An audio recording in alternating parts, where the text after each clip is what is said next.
ਜਦੋਂ ਅੰਮ੍ਰਿਤਪਾਲ ਦੀ ਗ੍ਰਿਫਤਾਰੀ ਹੋਈ ਆ ਸਟੇਟ ਦੇ ਸੈਂਟਰ ਦੇ ਨਾਲ ਘਿਓ ਖਿਚੜੀ ਵਾਲਾ ਕੰਮ ਕੀਤਾ। ਸਟੇਟ ਭਗਵੰਤ ਮਾਨ ਜਾ ਕੇ ਉੱਥੋਂ ਦੀ ਕੰਪਨੀਆਂ ਲੈ ਕੇ ਆਇਆ ਮਿਲਟਰੀ ਦੀਆਂ, ਪੂਰੀ ਇਹਨਾਂ ਦੀ ਸੈਂਟਰ ਗਵਰਨਮੈਂਟ ਦੀ ਇਹਨਾਂ ਨੇ ਚਾਪਲੂਸੀ ਕੀਤੀ। ਰਾਜਨੀਤੀ ਦੋ ਮੂੰਹੇ ਸੱਪਾਂ ਦਾ ਕੰਮ ਆ, ਜਿਹੜੇ ਪਤਾ ਨਹੀਂ ਕਦੋਂ ਡੰਗ ਮਾਰ ਜਾਣ। ਪਹਿਲਾਂ ਇਹ ਲੈ ਕੇ ਆਉਂਦੇ ਨੇ ਮਿਲਟਰੀ, ਅੰਮ੍ਰਿਤਪਾਲ ਦਾ ਪੂਰਾ ਆਪਰੇਸ਼ਨ ਚਲਾਉਂਦੇ ਨੇ, ਫਿਰ ਉਧਰ ਡਿਬਰੂਗੜ੍ਹ ਜੇਲ੍ਹ ਦੇ ਵਿੱਚ ਹੁਣ ਉਹਦੀ NSA ਹੋਰ ਵਧਾ ਦਿੰਦੇ ਨੇ। ਇਹ ਉਹੀ ਸੈਂਟਰ ਆ ਜਿਹੜਾ ਸਾਰਾ ਕੁਝ ਇਹਨਾਂ ਦੇ ਨਾਲ ਰਲ ਕੇ ਕਰ ਰਿਹਾ, ਤੇ ਉਹੀ ਸੈਂਟਰ ਆ ਜਿਹੜਾ ਇਹਨਾਂ ਦਾ ਸੁਪਰੀਮੋ ਜਿਹੜਾ ਹੈਗਾ ਉਹਨੂੰ ਚੱਕ ਲੈਂਦਾ। ਵਿਰੋਧੀ ਧਿਰਾਂ ਦੇ ਕਿਤੇ ਨਾ ਕਿਤੇ ਜਿਹੜੇ ਲੀਡਰ ਨੇ ਉਹ ਸਵਾਲ ਕਰ ਰਹੇ ਨੇ ਕਿ ਜਿਹੜਾ ਰਵੱਈਆ ਤੁਸੀਂ ਪੰਜਾਬ ਦੇ ਵਿੱਚ ਅਪਣਾ ਰਹੇ ਹੋ, ਜੇ ਉਸੇ ਹਿਸਾਬ ਦੇ ਨਾਲ ਕਾਨੂੰਨੀ ਕਾਰਵਾਈ ਸੈਂਟਰ ਦੇ ਵੱਲੋਂ ਕੀਤੀ ਜਾ ਰਹੀ ਹੈ ਤੇ ਫਿਰ ਆਮ ਆਦਮੀ ਪਾਰਟੀ ਦੀਆਂ ਕਿਤੇ ਨਾ ਕਿਤੇ ਚੀਕਾਂ ਕਿਉਂ ਨਜ਼ਰ ਆ ਰਹੀਆਂ ਨੇ? ਇਹ ਇੱਕ ਪਾਸੇ ਤਾਂ ਪੰਜਾਬ ਦੇ ਵਿੱਚ ਦੱਬੋ ਤੇ ਰਾਜ ਕਰੋ, ਇੱਕ ਤਾਂ ਹੁੰਦਾ ਫੁੱਟ ਪਾਓ ਰਾਜ ਕਰੋ, ਇਹ ਕਰਦੇ ਨੇ ਦੱਬੋ ਤੇ ਰਾਜ ਕਰੋ।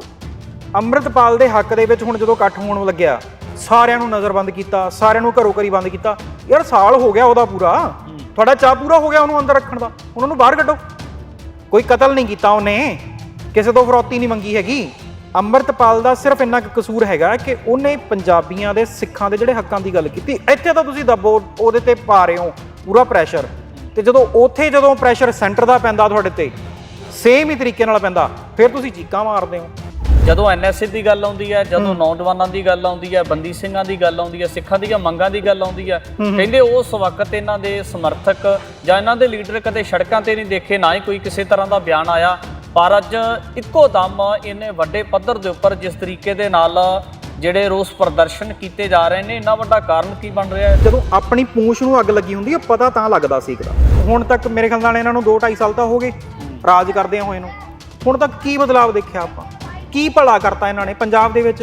ਸਿਰਫ ਔਰ ਸਿਰਫ ਐਡਵਰਟਾਈਜ਼ ਦੀ ਗੱਲ ਜਦੋਂ ਇਹ ਕਰਦੇ ਸੀ ਵੀ ਸੁਖਬੀਰ ਦੀਆਂ ਗੱਡੀਆਂ, ਸੁਖਬੀਰ ਦੀ ਐਡਵਰਟਾਈਜ਼, ਹੁਣ ਇਹ ਆਪ ਐਡਵਰਟਾਈਜ਼ ਨਹੀਂ ਕਰਦੇ। ਇੱਕ ਪਾਸੇ ਤਾਂ ਇਹਨਾਂ ਨੇ ਕਿਹਾ ਕਿ 1000 ਰੁਪਏ ਪੈਨਸ਼ਨ ਦੇ ਦਾਂਗੇ ਅਸੀਂ ਬੀਬੀਆਂ ਨੂੰ, ਬੁੜੀਆਂ ਨੂੰ 1000 ਰੁਪਏ ਪੈਨਸ਼ਨ ਦੇ ਦਾਂਗੇ। ਜਿੱਤਦੇ ਸਾਰੇ ਜਾ ਕੇ ਸੈਂਟਰ ਕੋਲ ਪਹੁੰਚ ਗਏ, 10,000 ਕਰੋੜ ਰੁਪਈਆ ਦੇ ਦਿਓ ਜੀ। ਵੀ ਤੁਹਾਨੂੰ ਨਹੀਂ ਪਤਾ ਵੀ ਤੁਹਾਡੇ ਕੋਲ ਪੈਸਾ ਹੈ ਨਹੀਂਗਾ, ਤੁਸੀਂ ਕਿਸ ਗੱਲ ਦੇ ਵਾਅਦੇ ਕਰਦੇ ਹੋ? ਇਹ ਝੂਠੇ ਵਾਅਦੇ ਕਰਕੇ ਤੇ ਸੱਤਾ 'ਚ 5 ਮਿੰਟ 'ਚ MSP ਦੇ ਦਾਂਗੇ, ਬਾਅਦ 'ਚ ਕਹਿੰਦੇ ਜੀ ਇਹ ਤਾਂ ਲੌਜੀਕਲ ਨਹੀਂ ਹੈਗਾ। ਆਪ ਹੀ ਕਹਿ ਰਹੇ ਨੇ। ਇਹਨਾਂ ਤੇ ਕਾਰਵਾਈਆਂ ਹੋਣੀਆਂ ਚਾਹੀਦੀਆਂ, ਇਹਨਾਂ ਨੂੰ ਕੋਰਟ 'ਚ ਘੜੀਸ ਕੇ ਲਿਆਉਣਾ ਚਾਹੀਦਾ, ਇਹਨਾਂ ਤੇ 420 ਦੇ ਪਰਚੇ ਹੋਣੇ ਚਾਹੀਦੇ ਨੇ। ਲੋਕਤੰਤਰ ਨੂੰ ਖੋਤੇ ਤੇ ਬਿਠਾ ਕੇ ਘੜੀਸੀ ਫਿਰਦੇ ਨੇ, ਇਹ ਇਹਨਾਂ ਦਾ ਲੋਕਤੰਤਰ ਆ। ਐਦਾਂ ਦਾ ਲੋਕਤੰਤਰ ਹੁੰਦਾ, ਮੈਂ ਕਹਿੰਦਾ ਜੇ ਇਹ ਲੋਕਤੰਤਰ ਆ ਤੇ ਫਿਰ ਤਾਨਾਸ਼ਾਹੀ ਵਧੀਆ ਇਹਨਾਂ ਨਾਲੋਂ ਤਾਂ। ਖਤਮ ਨਹੀਂ ਕਰਨਾ ਚਾਹੁੰਦੇ, ਇਹ ਸਾਡਾ ਭੁਲੇਖਾ ਹੈ ਕਿ ਸਿੱਖਾਂ ਨੂੰ ਖਤਮ ਕਰਨਾ ਚਾਹੁੰਦੇ ਨੇ ਜਾਂ ਪੰਜਾਬੀਆਂ ਨੂੰ। ਇਹਨਾਂ ਨੂੰ ਵਰਤਣਾ ਚਾਹੁੰਦੇ ਨੇ ਪਾਲਤੂ ਬਣਾ ਕੇ, ਕਿ ਜਿੱਥੇ ਅਸੀਂ ਸ਼ੂ ਕਰੀਏ, ਜਦੋਂ ਅਸੀਂ ED ਨੂੰ ਸ਼ੂ ਕਰ ਦਿੰਦੇ ਆ, ਉਦਾਂ ਹੀ ਕਰ ਲੈਣ।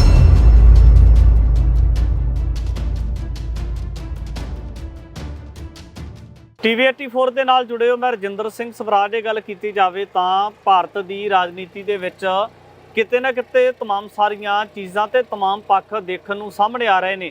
ਹਾਲ ਦੇ ਵਿੱਚ ਜੇ ਜ਼ਿਕਰ ਕੀਤਾ ਜਾਵੇ ਤਾਂ ਭਾਰਤ ਦੇ ਵੱਖ-ਵੱਖ ਹਿੱਸਿਆਂ ਦੇ ਵਿੱਚ ਜਾਂ ਪੰਜਾਬ ਦੀ ਗੱਲ ਹੋਵੇ ਤਾਂ ਆਮ ਆਦਮੀ ਪਾਰਟੀ ਸੜਕਾਂ ਦੇ ਉੱਪਰ ਹੈ। ਰੋਸ ਇਸ ਗੱਲ ਦਾ ਹੈ ਕਿ ਹਾਲ ਦੇ ਵਿੱਚ ਜਿਹੜੀ ਅਰਵਿੰਦ ਕੇਜਰੀਵਾਲ ਦੀ ਗ੍ਰਿਫਤਾਰੀ ਹੋਈ ਹੈ, ਇਸੇ ਨੂੰ ਲੈ ਕੇ ਵੱਡੇ ਸਵਾਲੀਆ ਚਿੰਨ੍ਹ ਜਿਹੜੇ ਆਪ ਸਮਰਥਕ ਨੇ ਜਾਂ ਜਿਹੜੇ ਆਮ ਪਾਰਟੀ ਦੇ ਨਾਲ ਸੰਬੰਧਿਤ ਨੁਮਾਇੰਦੇ ਨੇ ਉਹਨਾਂ ਦੇ ਵੱਲੋਂ ਲਗਾਏ ਜਾ ਰਹੇ ਨੇ। ਤੇ ਇਸ ਤੋਂ ਪਹਿਲਾਂ ਆਮ ਆਦਮੀ ਪਾਰਟੀ ਦੇ ਸੁਪਰੀਮੋ ਅਰਵਿੰਦ ਕੇਜਰੀਵਾਲ ਨੂੰ 9 ਵਾਰ ਜਿਹੜਾ ਨੋਟਿਸ ED ਦੇ ਵੱਲੋਂ ਕੀਤਾ ਗਿਆ, ਤਾਂ ਉਹਦੇ ਵਿੱਚ ਕਿਸੇ ਤਰ੍ਹਾਂ ਦੀ ਵੀ ਜਿਹੜੀ ਪੁੱਛ ਪੜਤਾਲ ਦੇ ਵਿੱਚ ਅਰਵਿੰਦ ਕੇਜਰੀਵਾਲ ਨੇ ਕਿਸੇ ਤਰ੍ਹਾਂ ਦਾ ਕੋਈ ਹਿੱਸਾ ਨਹੀਂ ਲਿਆ। ਤੇ ਇਸ ਤੋਂ ਬਾਅਦ ਘਰ ਦੇ ਵਿੱਚੋਂ ਗ੍ਰਿਫਤਾਰੀ ਕੀਤੀ ਜਾਂਦੀ ਹੈ ਤਾਂ ਵੱਡੇ ਸਵਾਲ ਵੀ ਲਾਏ ਜਾ ਰਹੇ ਨੇ ਬਹੁਤ ਸਾਰੇ।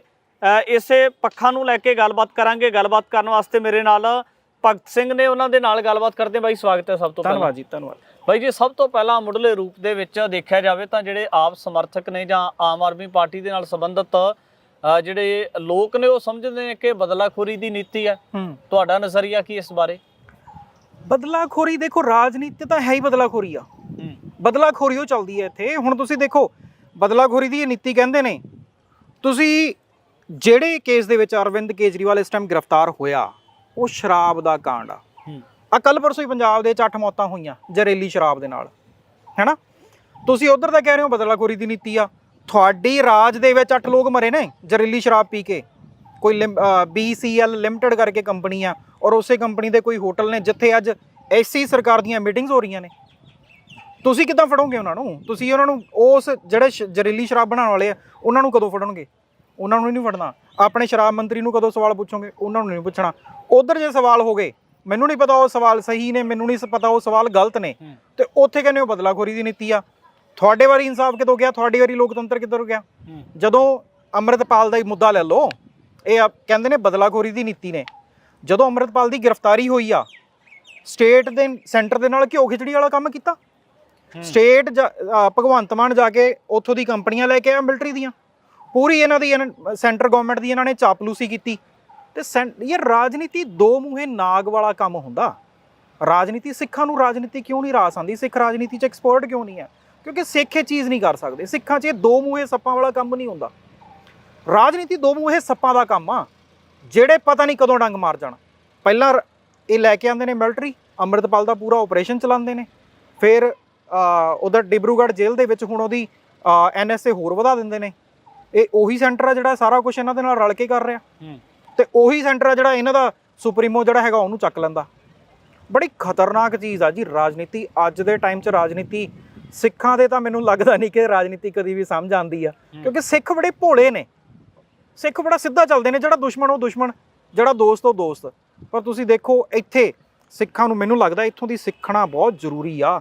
ਸਿੱਖ ਮਤਲਬ ਸਿੱਖਣ ਵਾਲਾ, ਇੱਥੋਂ ਦੀ ਸਿੱਖਣਾ ਬਹੁਤ ਜ਼ਰੂਰੀ ਆ। ਵਿਰੋਧੀ ਧਿਰਾਂ ਦੇ ਕਿਤੇ ਨਾ ਕਿਤੇ ਜਿਹੜੇ ਲੀਡਰ ਨੇ ਉਹ ਸਵਾਲ ਕਰ ਰਹੇ ਨੇ ਕਿ ਜਿਹੜਾ ਰਵੱਈਆ ਤੁਸੀਂ ਪੰਜਾਬ ਦੇ ਵਿੱਚ ਅਪਣਾ ਰਹੇ ਹੋ, ਜੇ ਉਸੇ ਹਿਸਾਬ ਦੇ ਨਾਲ ਕਾਨੂੰਨੀ ਕਾਰਵਾਈ ਸੈਂਟਰ ਦੇ ਵੱਲੋਂ ਕੀਤੀ ਜਾ ਰਹੀ ਹੈ, ਤੇ ਫਿਰ ਆਮ ਆਦਮੀ ਪਾਰਟੀ ਦੀਆਂ ਕਿਤੇ ਨਾ ਕਿਤੇ ਚੀਕਾਂ ਕਿਉਂ ਨਜ਼ਰ ਆ ਰਹੀਆਂ ਨੇ?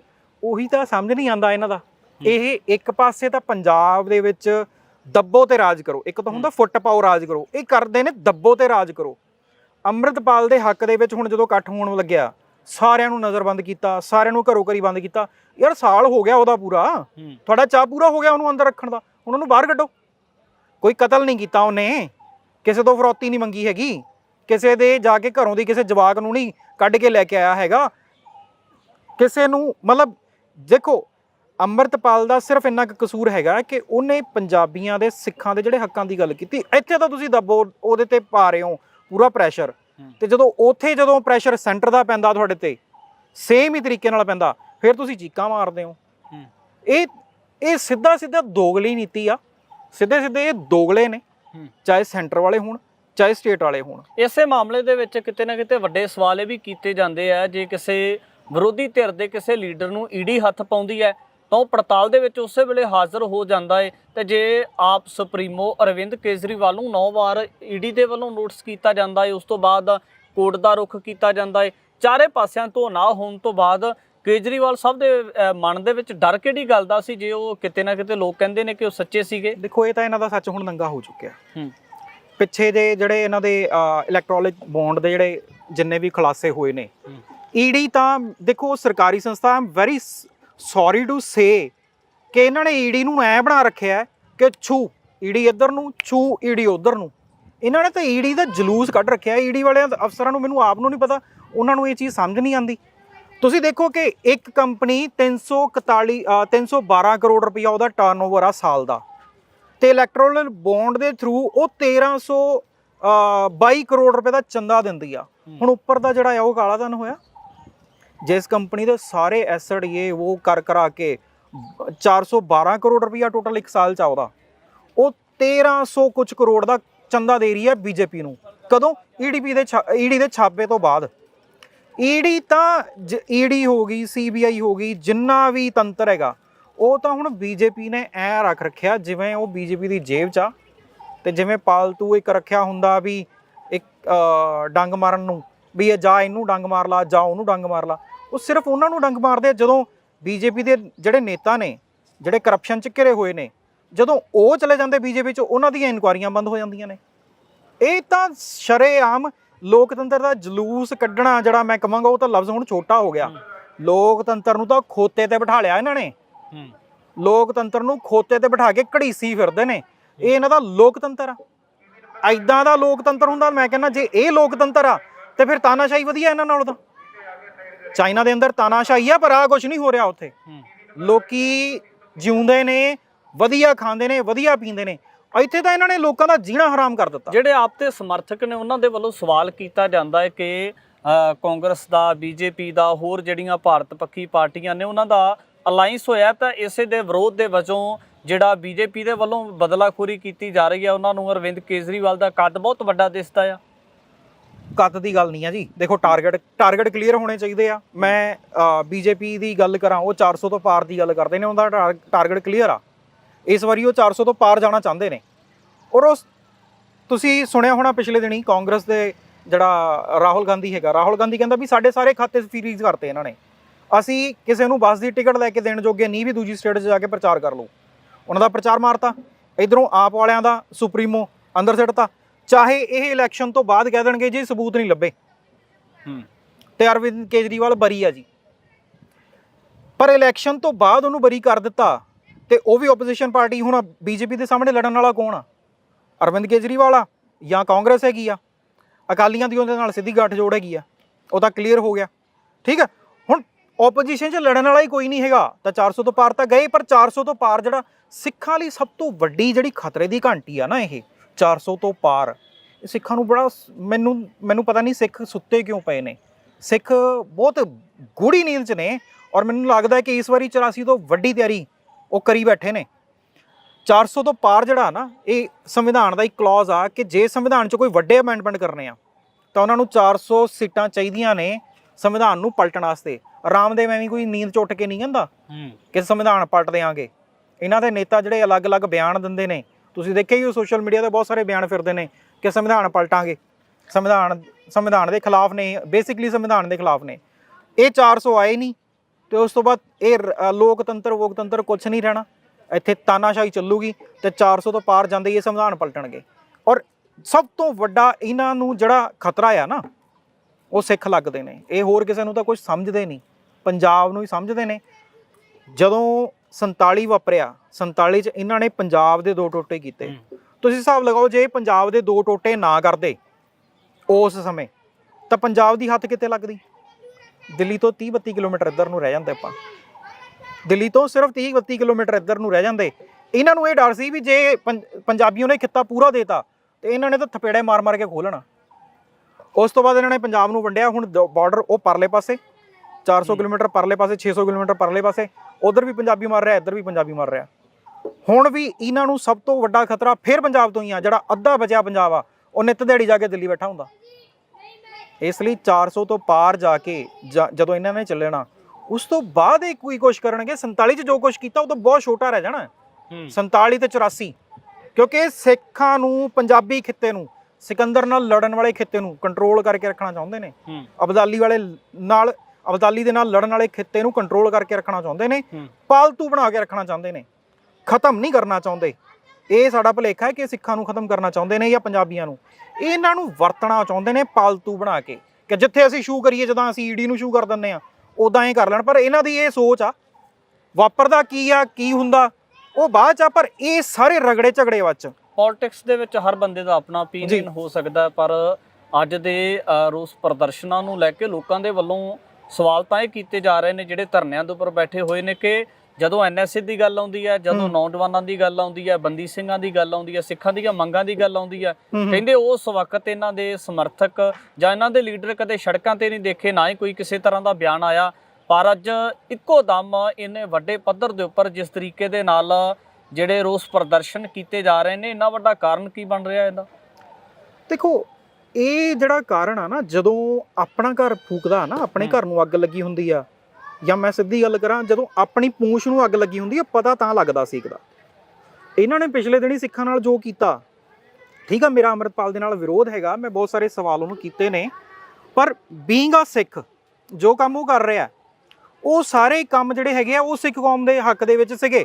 ਕਿਤੇ ਕਿਤੇ ਕੁਝ ਚੀਜ਼ਾਂ ਨੇ ਜਿਨ੍ਹਾਂ ਤੇ ਮੈਂ ਸਵਾਲ ਪੁੱਛੇ ਨੇ, ਪਰ ਮੈਂ ਆ ਪਿਛਲੇ ਦਿਨਾਂ 'ਚ ਜੋ ਵੀ ਕਾਰਵਾਈ ਹੋਈ ਆ, ਮੈਂ ਉਹਦੇ ਬਿਲਕੁਲ ਖਿਲਾਫ ਰਿਹਾ ਆ। ਪਰ ਇਹਨਾਂ ਨੇ ਜਦੋਂ ਤਾਂ ਦੂਜੇ ਵੱਲ ਨੂੰ ਹੁੰਦੀ ਆ ਉਂਗਲ, ਉਦੋਂ ਤਾਂ ਇਹ ਆਪਣਾ ਪੂਰਾ ਜ਼ੋਰ ਲਾਉਂਦੇ ਨੇ। ਹੁਣ ਐਨਐਸਏ ਮੁੱਕ ਗਈ ਉਹਦੀ, ਵੀ ਤੁਸੀਂ ਉਹਨੂੰ ਛੱਡ ਦਿਓ, ਹੁਣ ਜੇ ਕੇਸ ਚਲਾਣੇ ਤਾਂ ਉਹਦੇ ਕੇਸ ਚਲਾ ਲਓ। ਕੇਸ ਚਲਾਣਗੇ ਤਾਂ ਕੇਸਾਂ 'ਚ ਕੁਝ ਹੈ ਨਹੀਂ, ਜੱਜ ਨੇ ਚੱਕ ਕੇ ਮਾਰਨੀਆਂ ਫੈਲਾਂ, ਬਾਹਰ ਆ ਜਾਊਗਾ ਮੁੰਡਾ। ਉੱਥੇ ਨਹੀਂ ਇਹ ਬੋਲਣਗੇ। ਹਾਲਾਂਕਿ ਪੰਜਾਬ ਦਾ ਹੀ ਪਾਣੀ ਪੀਂਦੇ ਨੇ, ਪੰਜਾਬ ਦੀ ਉਹ ਰੋਟੀ ਖਾਂਦੇ ਨੇ, ਤੇ ਪੰਜਾਬ ਦੇ ਖਾਤੇ 'ਚੋਂ ਤਨਖਾਹਾਂ ਲੈਂਦੇ ਨੇ, ਪਰ ਉੱਥੇ ਨਮਕ ਹਰਾਮ ਨੇ ਇਹ। ਪਰ ਜਦੋਂ ਉਹੀ ਅੱਗ, ਉਹੀ ਸੇਮ ਚੀਜ਼ ਇਹਨਾਂ ਦੀ ਪੂੰਛ ਨੂੰ ਅੱਗ ਲੱਗਦੀ ਆ, ਫਿਰ ਚੀਕਾਂ ਮਾਰਦੇ ਨੇ। ਯਾਰ ਤੁਸੀਂ ਪੰਜਾਬ ਦੀ ਗੱਲ ਕਰਦੇ ਹੋ, ਹੁਣ ਤੱਕ ਮੇਰੇ ਖਿਆਲ ਨਾਲ ਇਹਨਾਂ ਨੂੰ 2-2.5 ਸਾਲ ਤਾਂ ਹੋ ਗਏ ਰਾਜ ਕਰਦੇ ਹੋਏ ਨੂੰ। ਹੁਣ ਤੱਕ ਕੀ ਬਦਲਾਵ ਦੇਖਿਆ ਆਪਾਂ? ਕੀ ਭਲਾ ਕਰਤਾ ਇਹਨਾਂ ਨੇ ਪੰਜਾਬ ਦੇ ਵਿੱਚ? ਸਿਰਫ ਔਰ ਸਿਰਫ ਐਡਵਰਟਾਈਜ਼ ਦੀ ਗੱਲ ਜਦੋਂ ਇਹ ਕਰਦੇ ਸੀ ਵੀ ਸੁਖਬੀਰ ਦੀਆਂ ਗੱਡੀਆਂ, ਸੁਖਬੀਰ ਦੀ ਐਡਵਰਟਾਈਜ਼, ਹੁਣ ਇਹ ਆਪ ਐਡਵਰਟਾਈਜ਼ ਨਹੀਂ ਕਰਦੇ। ਲੱਖਾਂ ਕਰੋੜਾਂ ਅਰਬਾਂ ਦੀ ਐਡਵਰਟਾਈਜ਼ ਦੂਜੀਆਂ ਸਟੇਟਾਂ 'ਚ ਜਾ ਕੇ ਕਰਦੇ ਨੇ। ਲੋਕ ਸਮਝਦੇ ਆ ਇਸ ਗੱਲ ਨੂੰ? ਲੋਕ ਪਤਾ ਨਹੀਂ, ਲੋਕ ਸਮਝਣਾ ਚਾਹੁੰਦੇ ਹੀ ਨਹੀਂ ਯਾਰ। ਹੁਣ ਇੱਕ ਪਾਸੇ ਤਾਂ ਇਹਨਾਂ ਨੇ ਕਿਹਾ ਕਿ 1000 ਰੁਪਏ ਪੈਨਸ਼ਨ ਦੇ ਦਾਂਗੇ ਅਸੀਂ ਬੀਬੀਆਂ ਨੂੰ, ਬੁੜੀਆਂ ਨੂੰ 1000 ਰੁਪਏ ਪੈਨਸ਼ਨ ਦੇ ਦਾਂਗੇ।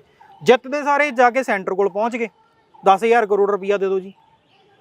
ਵੀ ਤੁਹਾਨੂੰ ਨਹੀਂ ਪਤਾ ਵੀ ਤੁਹਾਡੇ ਕੋਲ ਪੈਸਾ ਹੈ ਨਹੀਂਗਾ, ਤੁਸੀਂ ਕਿਸ ਗੱਲ ਦੇ ਵਾਅਦੇ ਕਰਦੇ ਹੋ? ਮੈਂ ਤਾਂ ਇਹ ਕਹਿੰਦਾ ਕਿ ਜਿੱਦਾਂ ਕੰਜ਼ਿਊਮਰ ਕੋਰਟ ਆ ਨਾ, ਕਿ ਮੈਨੂੰ ਜੇ ਮੈਂ ਕਿਸੇ ਤੋਂ ਕੋਈ ਪ੍ਰੋਡਕਟ ਲਿਆ ਤੇ ਉਸ ਪ੍ਰੋਡਕਟ 'ਚ ਕੋਈ ਗੜਬੜ ਨਿਕਲੀ, ਮੈਂ ਜਾ ਕੇ ਕੰਜ਼ਿਊਮਰ ਕੋਰਟ ਕੇਸ ਕਰਨ ਦਾ ਹੱਕਦਾਰ ਹਾਂ।